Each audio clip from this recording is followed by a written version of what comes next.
ଆପଣ ମଧ୍ୟ ଜାଣିଛନ୍ତି କି ବା ଶୁଣିଛନ୍ତି କି ବିଧବା ସ୍ତ୍ରୀଙ୍କ ଘରୁ କିଛି ବି ଜିନିଷ ଆଣିଲେ ଘରର ଦାରିଦ୍ର୍ୟ ଦୂର ହୋଇଯାଇଥାଏ।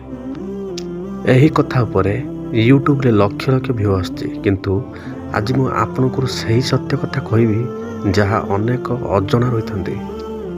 ନମସ୍କାର ସାଙ୍ଗମାନେ, ଆପଣମାନଙ୍କୁ ମୋର ଏହି ଚ୍ୟାନେଲରେ ସ୍ୱାଗତ କରୁଛି।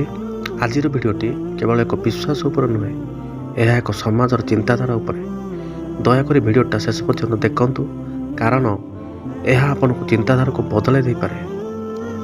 ଆମ ସମାଜରେ ମଧ୍ୟ ବିଧବା ମହିଳାଙ୍କ ଘରୁ ଝାଡ଼ୁ, ଚାଉଳ, ମାଟି କିମ୍ବା କିଛି ପୁରୁଣା ଜିନିଷ ଆଣିଲେ ନକାରାତ୍ମକ ଶକ୍ତି ଯାଏ, ଧନ ଆସେ, ଭାଗ୍ୟ ବଦଳିଯାଏ। ଏହି କଥା ଶୁଣି ଅନେକ ଲୋକ ଭୟ ମଧ୍ୟ ପାଉଛନ୍ତି, ବିଶ୍ୱାସ ମଧ୍ୟ କରୁଛନ୍ତି। କିନ୍ତୁ ପ୍ରଶ୍ନ ହେଉଛି, ଯଦି ଏହା ସତ୍ୟ ହୋଇଥାନ୍ତା ତେବେ ପୃଥିବୀରେ କେହି ଗରିବ ରହିନଥାନ୍ତା। କୌଣସି ଜିନିଷ କୌଣସି ମଣିଷଙ୍କ ହାତରେ ଆପଣଙ୍କର ଭାଗ୍ୟକୁ ନିୟନ୍ତ୍ରଣ କରେ ନାହିଁ।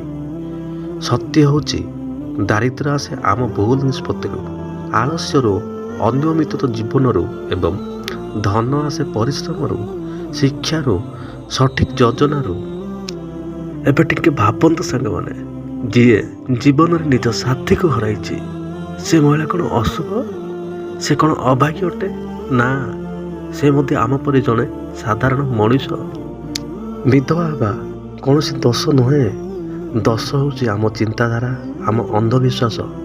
ଯଦି ଆପଣ ସତରେ ଦାରିଦ୍ର୍ୟ ଦୂର କରିବାକୁ ଚାହାନ୍ତି, ନିଜ କୌଶଳ ବଢ଼ାନ୍ତୁ, ଅନାବଶ୍ୟକ ଖର୍ଚ୍ଚ କମାନ୍ତୁ, ଭଲ ଆଦତ ଗଢ଼ନ୍ତୁ ଏବଂ ସମସ୍ତଙ୍କୁ ସମ୍ମାନ କରନ୍ତୁ। କାହାର ଅପମାନ କରି କେହି କେବେ ଧନୀ ହୋଇନଥାନ୍ତି।